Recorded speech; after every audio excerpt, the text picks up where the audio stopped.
तहलका अंगेज खबर यह कि कराची में टैंकर से जो लोग मर रहे हैं वो आ गई है, इंडिया आ गया है। कैसे, मैं आपको अभी बताता हूं। और फिर डॉक्टर फारूक सत्तार को किसने बुलावा दिया, फौरी हाजिर जहाज पकड़ा।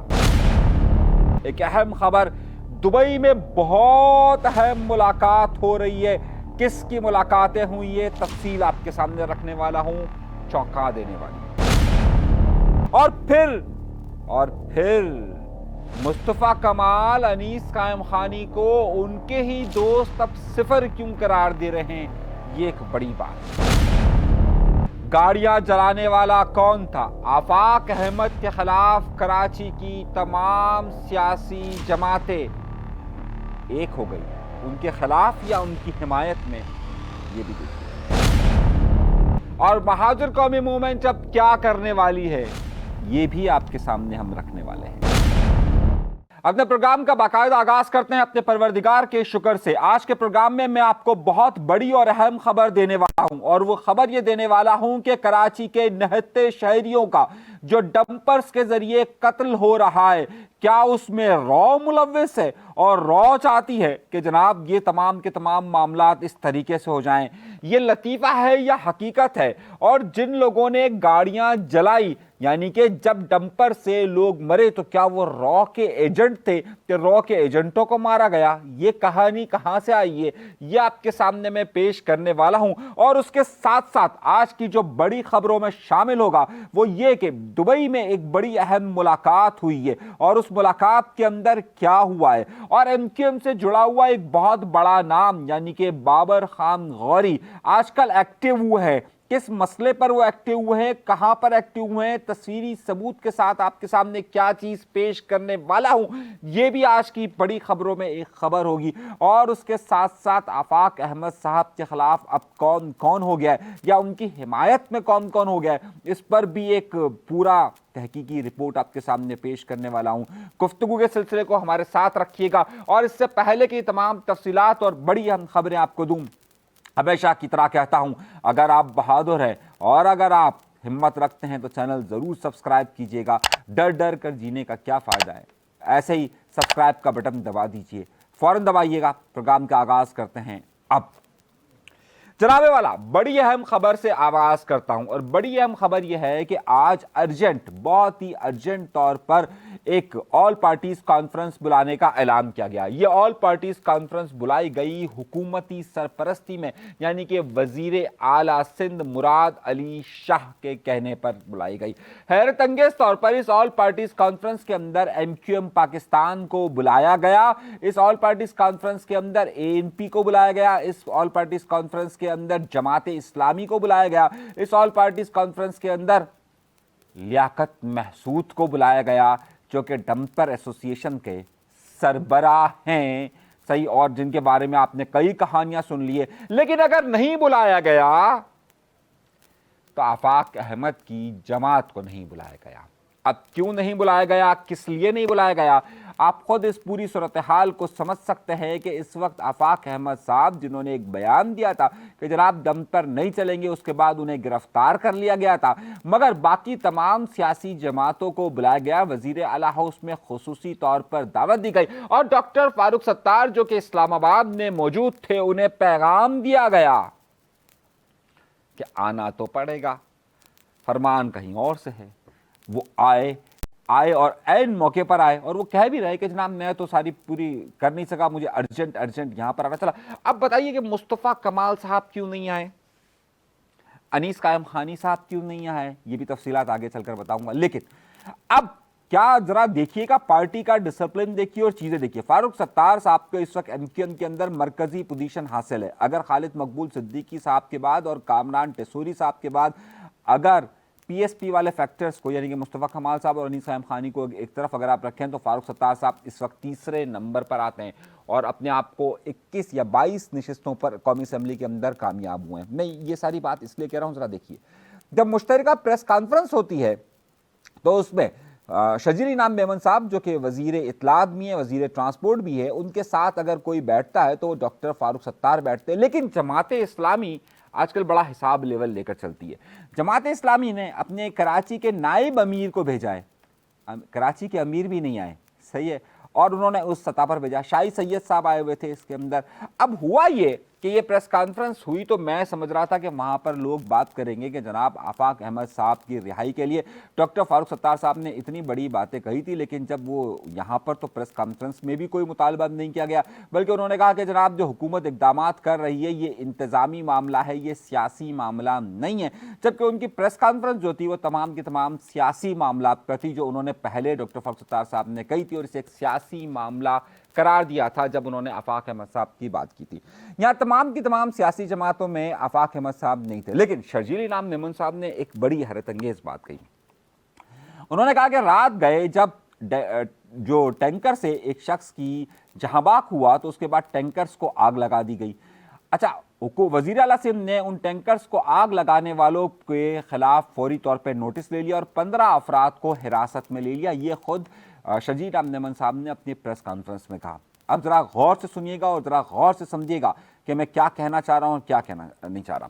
यहां पर इन्होंने कहा कि हम इसको मुख्तलिफ जरियों से तहकीकात कर रहे हैं और हम ये भी देख रहे हैं कि क्या कोई बैरूने मुल्क की साजिश तो नहीं है कि जिसके तहत ये डंपर के वाकयात हो रहे हैं। अरे आप सोचिए, यानी कि वो इशारा कर रहे हैं कि कहीं रॉ या मोसाद या अमरीकी CIA यहां पर कोई ऐसी बात तो नहीं कर रही है कि जिसके तहत या डंपर के हादसात हो रहे हैं और तहकीकात हो रहे हैं। मामला सारा यह है कि भाई डंपर से मारने वाला शख्स यहां पर मौजूद है।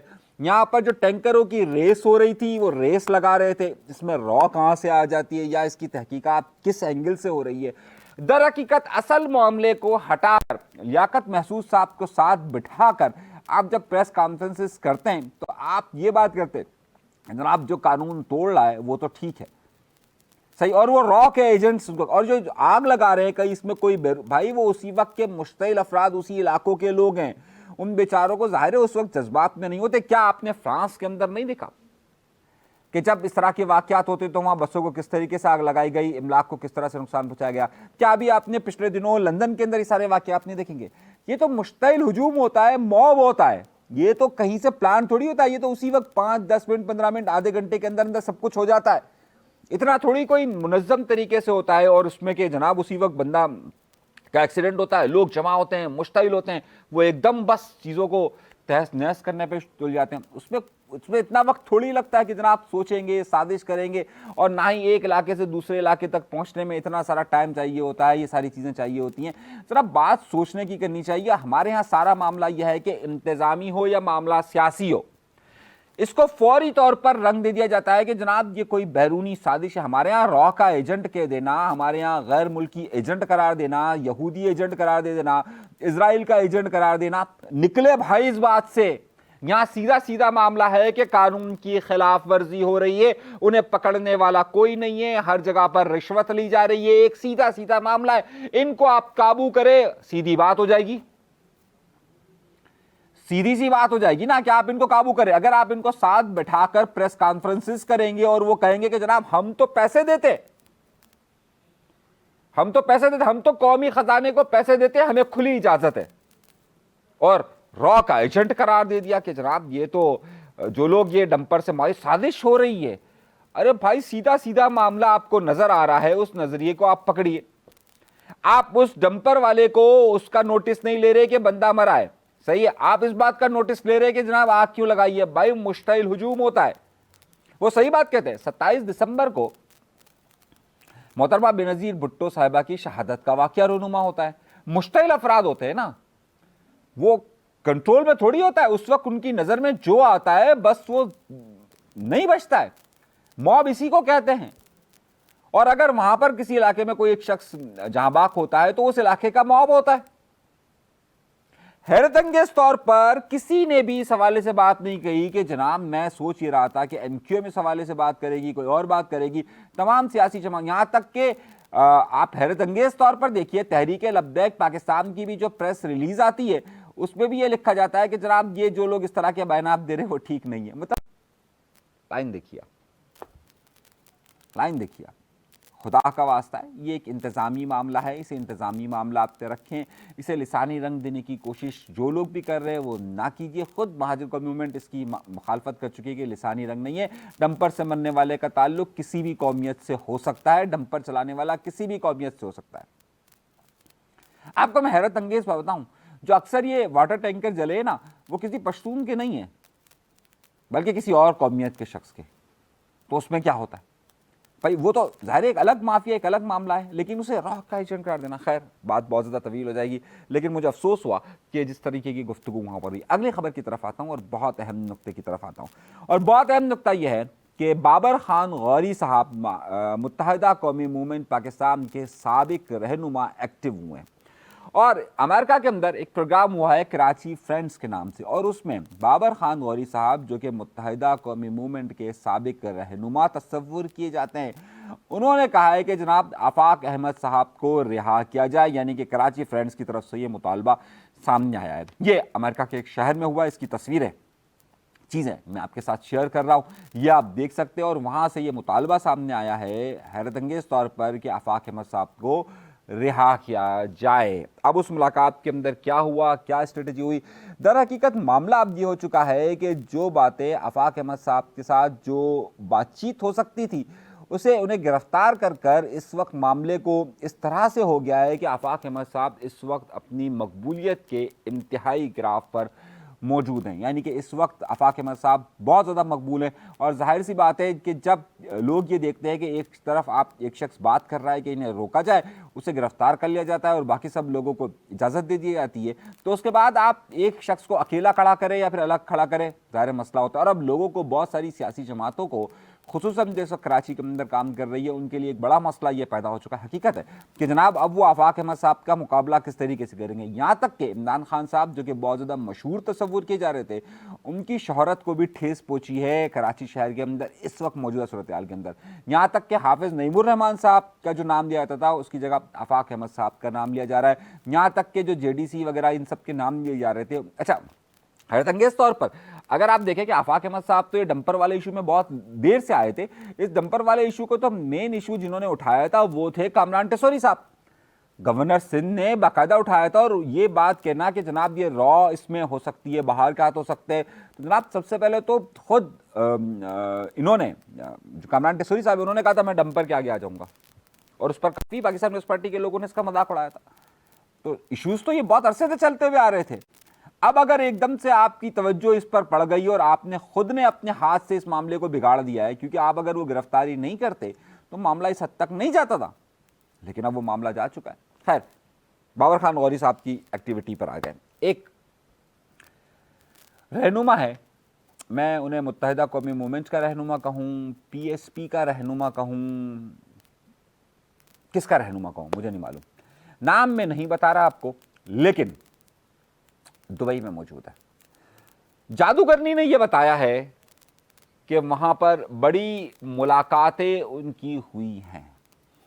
जादूगरनी बता रही है दुबई में एक रहनुमा मौजूद है, और जब उनसे कुछ बातचीत की गई है, मैं कंफर्मेशन नहीं कर सका लेकिन कंफर्मेशन करने की कोशिश करूंगा, इसको मैं अगले प्रोग्राम पे रखता हूं। क्या बातचीत हुई है मेरे पास है, सही है, लेकिन एक जादूगरनी ने दी है ना, और मेरी आदत है कि मैं जब कभी भी किसी चीज़ की कंफर्म खबर देता हूं तो 2 जादूगरनियों से पूछकर खबर की तस्दीक कर कर उसको देता हूं।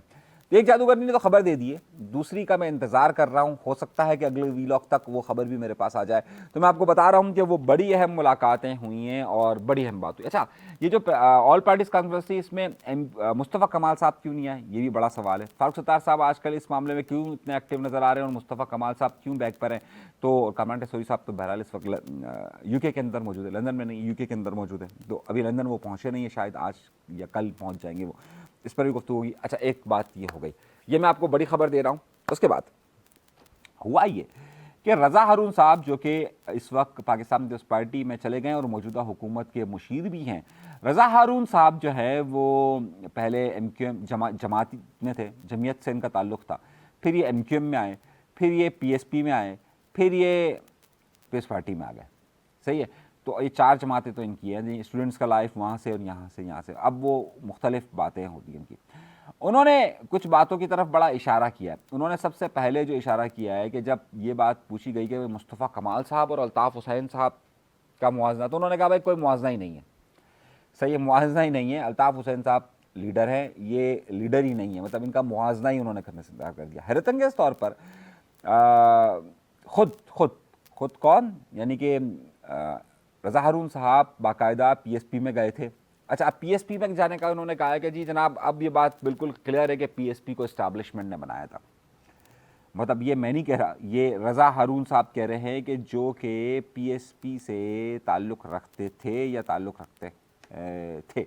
अच्छा, तीसरी बड़ी खबर उन्होंने ये दी है कि जब उन्होंने कहा है कि जनाब ये फादर ऑफ ऑर्गेनाइजेशन, यानी कि ऑर्गेनाइजेशन का बाप कहा जाता है अनीस क़याम खानी साहब को, तो उन्होंने बड़ा तंज़ किया है। उन्होंने कहा कि भाई कोई एमक्यूएम में तो कोई ऐसी बात नहीं थी, और ये बात ठीक है। जब तक अनीस क़याम खानी साहब एमक्यूएम में मौजूद थे उस वक्त तक उनकी एक हैसियत तो थी, लेकिन दरहकीकत उनकी यह हैसियत नहीं थी कि ऑर्गेनाइजेशन के हवाले से। ऑर्गेनाइजेशन के हवाले से उस वक्त कुछ और लोग काम करते थे। उसमें अनवार साहब का नाम बड़ा नाम आता है कि जिन्होंने बाकायदा ऑर्गेनाइजेशन बनाया था, और उसमें बहुत सारे लोग फिर ज़ाहिर इस तंजीमी स्ट्रक्चर को चलाते रहे, लेकिन उसमें ये नाम नहीं दिया जाता था उनको। ये बात अब पीएसपी, उन्होंने कहा कि जनाब ये पीएसपी वाले देते हैं इनको ये नाम। हाँ, पीएसपी के वो हैं, लेकिन एमक्यूएम का अपना एक स्ट्रक्चर था और उसमें इनका रोल इतना ज़्यादा एक्टिव नहीं था। एक्टिव से मुराद वो रोल नहीं था कि इन्होंने पूरा सिस्टम बनाया हो। इन्होंने पीएसपी का ज़रूर बनाया, तो काफ़ी तनकीद की गई, और ये चीज़ बहुत ज़्यादा सोशल मीडिया पर वायरल हो रही है। हमारे दोस्त फैसल हुसैन साहब हैं, उन्होंने जो है वो ये इंटरव्यू किया है रज़ा हारून साहब का। इसमें एक अहम नुक्ता भी है, वो भी मेरे पास आया। ज़रा सा मैं चाह रहा था कि उस अहम नुक्ते पर भी गुफ्तगू में आपको बताऊँ कि जनाब ये मामला कैसे हुआ है।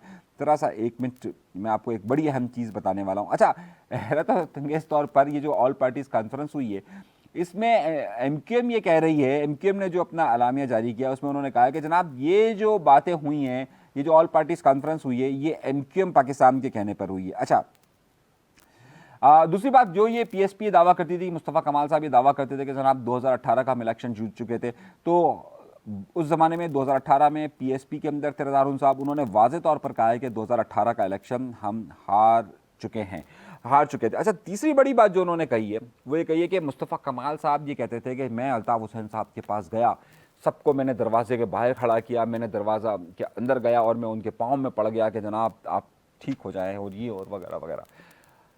रज़ा हारून साहब ने कहा है कि जो पीएसपी के साथ रहे, मुस्तफ़ा कमाल साहब के साथ रहे, रज़ा हारून साहब ने कहा है ये सिर्फ़ और सिर्फ कहानियाँ हैं, कहानियाँ सुना रहे हैं, ऐसा कुछ भी नहीं हुआ।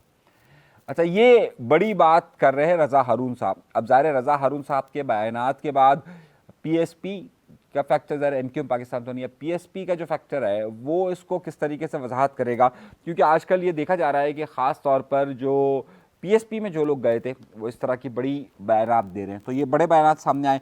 अच्छा, अब यहाँ से बात को आगे लेकर चलते हैं और अगली 2 खबरें मेरे पास जो बड़ी अहम खबर है उस पर भी बात करते हैं। महाजर कौमी मूवमेंट जो है अब वो अपनी मूवमेंट को ज़रा सा तेज़ करना चाहिए, नहीं कि आफाक अहमद साहब की गिरफ्तारी के बाद कल वो प्रेस कॉन्फ्रेंस में एक बहुत बड़ा ऐलान करने वाले हैं। अब उस ऐलान को देखना है कि वो क्या एहतजाज की कॉल देते हैं। अच्छा, इस वक्त कल क्योंकि चैंपियंस ट्रॉफी का भी आगाज़ हो रहा है और शहर में इस वक्त ट्रैफिक का भी बड़ा मसला है, तो इस वक्त महाजर कौमी मूवमेंट जो है वो क्या मूवमेंट करती है ये अब कल मालूम होगा प्रेस कॉन्फ्रेंस के बाद, क्योंकि परसों यानी कि 20 तारीख को आफाक अहमद साहब की केस की समाअत है।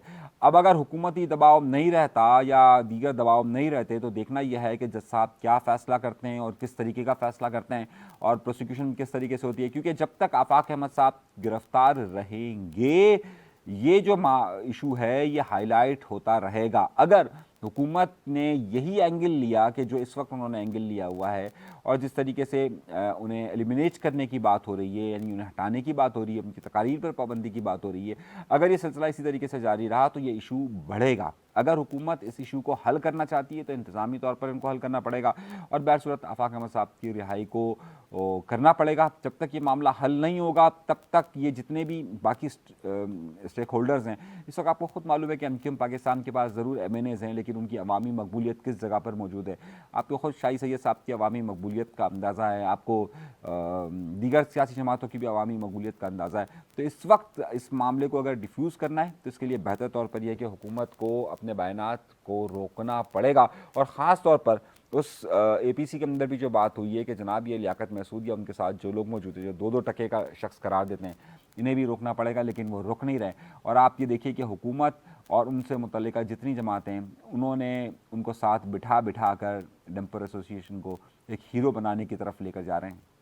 और क्यों लेकर जा रहे हैं और मद्दे मुकाबिल खड़ा कर रहे हैं, ये भी एक बात है। हाँ, आज फारूक सत्तार साहब ने बड़ा गिला किया।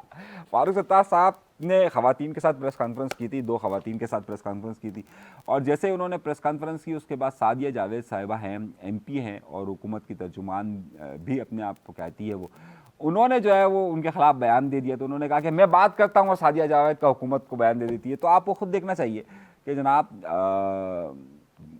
फारूक सत्तार साहब, आपको हुकूमत जब सादिया जावेद के लेवल पर अगर डील कर रही है और आप खुद इस बात का इकरार कर रहे हैं एक भरी प्रेस कॉन्फ्रेंस के अंदर कि मुझे सादिया जावेद के मामला से डील की जाती है, तो आप खुद सोचिए कि इस वक्त MQM को किस पोजीशन पे रखा जा रहा है पाकिस्तान कम्युनिस्ट पार्टी के अंदर। मेरी बात आप समझ रहे हैं? यानी कि MQM को इस वक्त क्या हैसियत दी जा रही है, चाहे MQM के पास MNAs मौजूद हों या ना हो, लेकिन MQM को खुद कोई सियासी जमात का एक वज़ीर तक लेवल नहीं दे रहा है। सही, और किस सतह पर उनके यहाँ बयानात आ रहे हैं ये भी आप देख लीजिए। यानी मुर्तज़ा वहाब तो बहुत दूर की बात है, सादिया जावेद और खुद फारूक सत्तार साहब ये बयानात दे रहे हैं, तो आप सोच सकते हैं। अपना बहुत ज़्यादा ख्याल रखिएगा। अगर आपने चैनल सब्सक्राइब नहीं किया तो सब्सक्राइब ज़रूर कीजिएगा। फिर नए मौज़ूआत के साथ आपके साथ शरीक गुफ्तगू रहेंगे। इजाज़त दीजिए, अल्लाह ने के बाद।